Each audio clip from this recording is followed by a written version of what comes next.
sénégalais la loolu gëmadi yàlla la ak ñeme yàlla ak yab nit ñi foo xam sa bakkan kese mënoo di wut alal naka su dul noonu gis fi yoonu lew yi nit doon na jaar pour am alal mu lew nga def ko ñëpp tekki seen yi bët nga jóg ne dañ ma complot loolu gëmadi yàlla la ak yabaate ak ñeme yàlla encore une fois et je maintiens ma position li ñuy xaar encore une fois man mon discours a été toujours mon discours est constant que muy pouvoir que muy opposition que muy société civile ñu ñoo yem ci réew mi ñoo bokk réew bi ku si def naka su dul noonu bu ñu xool député yi ñu ci tudd ñi ma ci xam ba heure bi jàngale laa leen xamee jub bu ñu defee naka su dul noonu nag yoon dal ci seen kaw ñoom ak ñeneen laa ci yemale loolu awma ci mbokk awma ci xarit à commencer par moi dëkk bi li ñu war a bàyyi nag ngeen baal ba mooy wax joo xam ne vraiment waxu gëmadi yàlla la mënoo doon magum jëm jóg dem fenn sàkku fa say mbiru bopp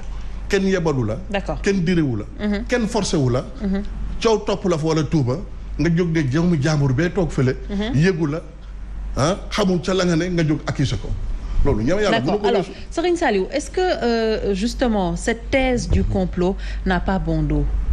Mais pourquoi ça doit avoir bon dos? C'est une question qu'on se pose. Et puis Birame apprend à respecter aussi les Sénégalais. xam nga mbiru gëm yàlla dafa nekk loo xam ne c'est une question personnelle ku ci nekk am nga noo gëmee sa yàlla amoo benn droit ngay taxaw bëgg a wax ne ñi gëm lii gëmuñu yàlla non bàyyi leen seen gëm-gëm te ça n'entache en rien seen gëm yàlla donc yow tu es très mal placé pour dire ça aux Sénégalais loolu c'était une précision non dama ne la ça c'est une précision à faire.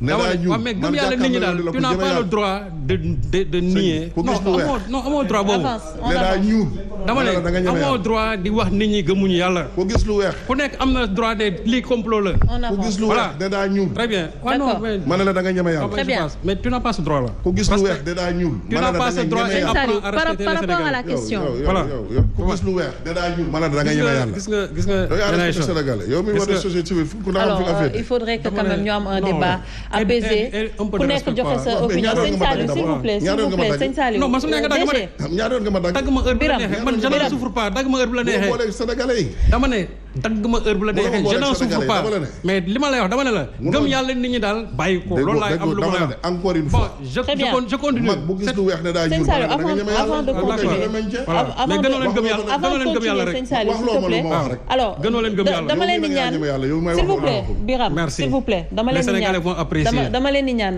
ci respect aux téléspectateurs yi que ñuy dégluwante quand même pour avoir un débat ñu am un débat sérieux sëñ Saliou tontul ci question bi sëñ Saliou on avance ci loolu donc li ma bëgg a wax nee na mooy xam nga ñi nga xamante ne dañuy établir la thèse du complot dafa am fu ñuy jëlee ba am fu ñuy yegsi kenn mu leen ko bañal maintenant une thèse su la neexee mën nga ko rejeter kooku ku ci nekk tu as la liberté mais ku ci nekk aussi am nga noo gisee mbir yi ba analyser ko du début jusqu'à la fin pour asseoir la thèse d'un complot xam nga mbir bi soo ci xoolee dès le départ bi fekkee ne Thier dafa génne vidéo bi mu am ak Landing Mbessane Seck ñu naan ko kilifa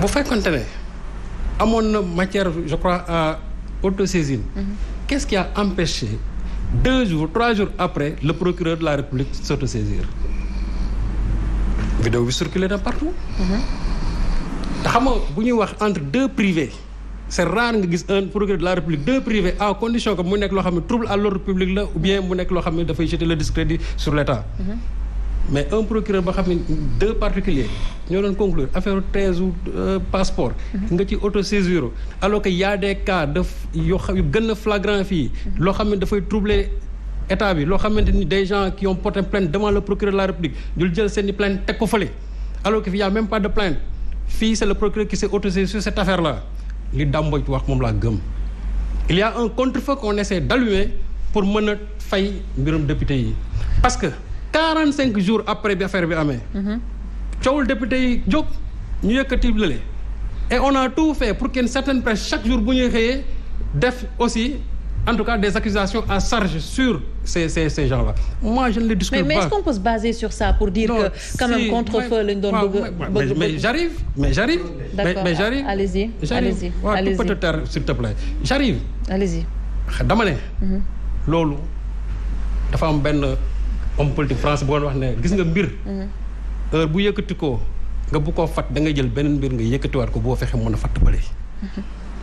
La preuve bi ñuy yëkkatee affaire Simon ak kii on n'a même plus parlé des députés. Regarde dans la presse, moi je fouille chaque jour la presse. Mais non, moi je ne parle pas. Moi je ne parle pas de faits. Moi raison de plus. Personnel quand même. À ce niveau de responsabilité, warulo tok di wax say opinion. Ay faits amu fi. Quand même. Moi je parle de faits et j'analyse. Moi je peux vous faire les faits. Mais on ne peut pas faire des opinions aussi subjectives. Je parle sous contrôle du professeur. Quand même, il faut se détacher quand même de vos émotions. Alors, ce que tu fais c'est de l'émotion. S'il vous plaît.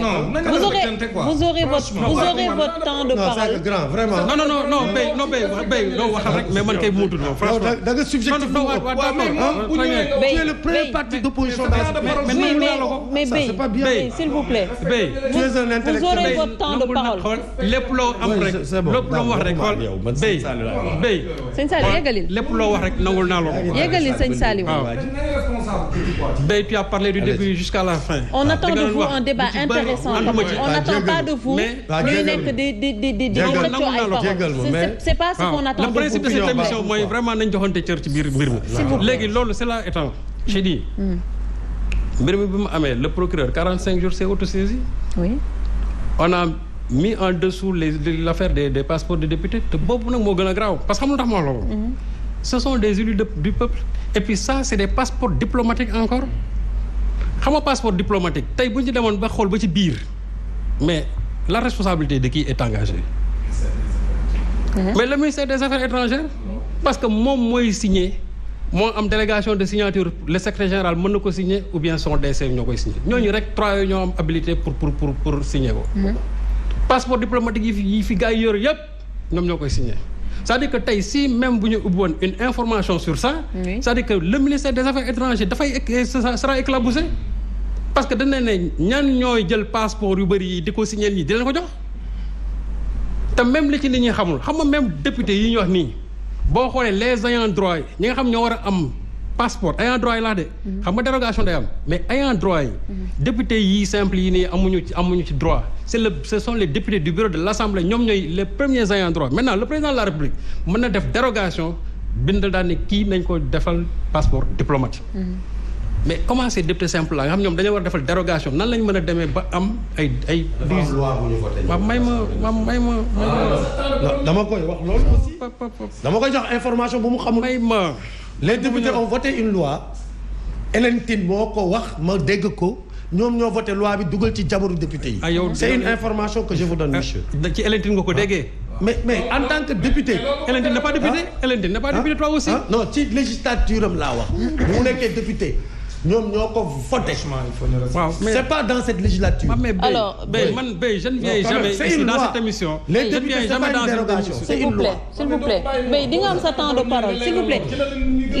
li ñuy def nii day tax temps bi di gën a gudd ku yor parole bi mu gën a gudd alors qu'on peut rationaliser pour l'économie du temps. soo jëlee sa temps de parole nga démonter li mu wax parce que comme c'est ce qu'il est en train de faire voilà je vous en prie. mais donc moo tax ma ne la tey suñu poussé woon enquête bi. dinañ gis ne le ministère des Affaires étrangères ñoom ils sont mêlés là-dedans. donc man foog naa li nga xamante ne moo gënoon a ëpp farata surtout. je ne relègue pas cette affaire-là au second. mais ñii ce sont des députés du peuple. ñii dafa am loo xam ne ni moom la ñuy incarner devant le peuple. boo demee article 100 seen règlement intérieur xam lu ñu bind. dañ ne ce sont des représentants qualifiés de la nation. Effectivement. Ils ont des obligations dañ ne de rigueur morale, d'intégrité, de dignité et en plus aussi de droiture. lii moom la ñuy wax député yi loolu la ñu war a am. donc ce ne sont pas n'importe qui ñooñu tey suñu demee ba gis leen ci lu mel nii. je crois que le ministère de la justice lu mu waroon def parce que actuellement l'Assemblée est hors session. Mais on peut saisir le bureau de l'Assemblée nationale pour ñu réveiller seen immunité parlementaire en l'absence même des autres députés. Ça peut bel et bien se faire. Oui, mais il y a eu cette déclaration du ministre de la Justice quand même qui a soutenu que tout ce qui lépp lu ñu war a def tey jii ci affaire boobu dinañ ko def sans tarder. Non, sans tarder jusqu'à aujourd'hui. Mais nee na tu n'es pas aussi naïf que ça toi aussi. Je crois qu'il ne s'agit pas de faire des communiqués, il faut passer à l'action. Mais non. Il y a des députés qui ont été mêlés à ça. su fekkee ne dañu bëggoon a leeral mbir mi. la mu waroon def déjà il saisit le bureau de l'Assemblée ñoom ñu statuer bu ñu war a lever seen immunité parlementaire après ñu jëmale justice et d'ailleurs même aujourd'hui le procureur de la République il peut bel et bien les entendre mën leen arrêter mais mën leen déglu. il peut les convoquer ba pare déglu leen. rien n'a été fait maintenant problème mu ñoom Simon et autres. moi il ne m'appartient pas de les juger mais lu ci constant mooy. d'abord manifestement l'article 431 du code pénal a été violé à 2 reprises parce que lu ñu wax mooy divulgation c'est-à-dire non seulement nga filmer nit à son insu ba pare nga divulguer ko. c'est entre 1 jusqu'à 10 ans 1 jusqu'à 10 millions d'amende. Ça a été fait. Loolu pourquoi le procureur de la République ne s'est pas autosaisi sur le fait qu'une seule personne passe tout son temps à filmer des gens ba pare ñu koy dugal ci net bi ça aussi ça n'a pas été fait. Le mouvement Y en a marre si vous vous rappelez en 2018 le problème commencé wul tey l'aide Africa bi leen doon financé on n'a pas retiré son autorisation. Osiwa, on ne l'a pas menacé. Oxfam, on ne l'a pas menacé. Parce que tout simplement, à l'époque, quand ils ont sorti le fameux tube là, ça n'a pas plu au gouvernement. Les gens, ils ont commencé à fouiller maintenant sur le mouvement Y en a marre. Et qu'est-ce qu'on a commencé à dire? Que toutes les sources de financement de Y en a marre, il faudra les couper. Mais ce qui est en train d'arriver aujourd'hui, c'est une seule logique. Et je dis à Y en a marre que ça ne va pas s'arrêter à ces deux-là. Ça ne va pas s'arrêter à ces deux. D'accord. Du yem ci kilifa du yem ci kii mais il y a d'autres aussi qui sont encore dans le viseur du ministère public. D'accord. C'est-à-dire du parquet. Loolu moom c'est mais non il y a d'autres qui vont venir parce que c'est une liste des gens qu'ils ont ciblés. Kooku il faut avoir l'honnêteté de le dire.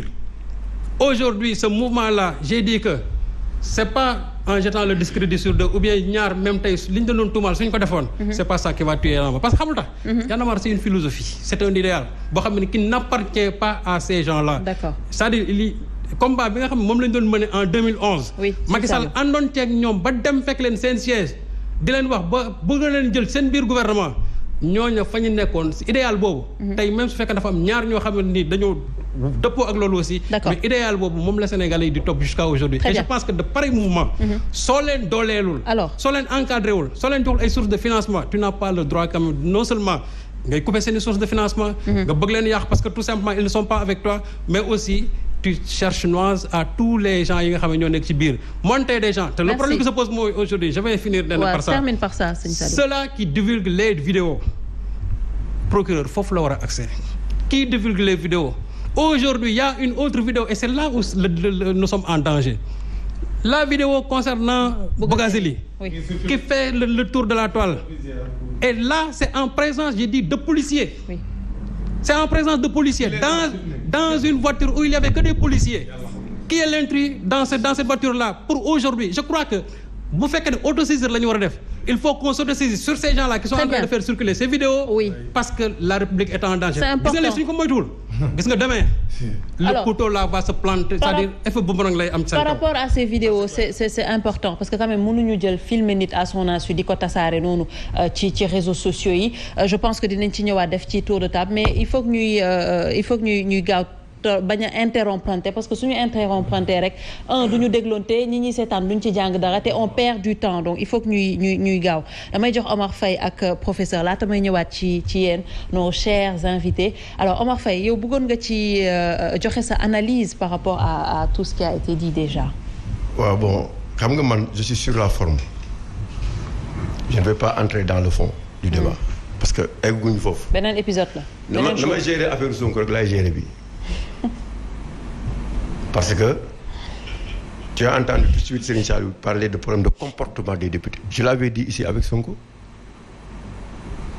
que député dafa am comportement bu mu war a am bu ko régir si li nga xamante ni mooy règlement intérieur Assemblée nationale. C'est important. am na loo xamante ni député waru ko def war na ko jomm waruñu ko si tudd waruñu ko si wax même fu muy déplacé wu fu muy dem fu muy dugg ak fu muy wax sax war na ko xoolaat parce que ñun ñoo ko may pouvoir boobu. boo gisee tey procureur mënul autosaisir ñu jëm directement jël député c'est parce que dafa am lu ñu ko may moom loo xamante ni moom rek moo ko am. te loolu amul léegi Serigne Saliou nee na le procureur mën na s'autosaisir convoquer député yi on l'a fait avec Sonko il n'est pas parti sur ce dossier de Adji Sarr. biñ ko convoqué dana du ma dem parce que dama immunité parlementaire. donc nit lu muy wax. non comprendre naa bu baax li mu wax comprendre naa bu baax j'ai compris damay wax li nga xamante ni moom damay dellu si wax ji rek. dama ne ba mu amee ca Sonko bañ ko convoqué dana demul.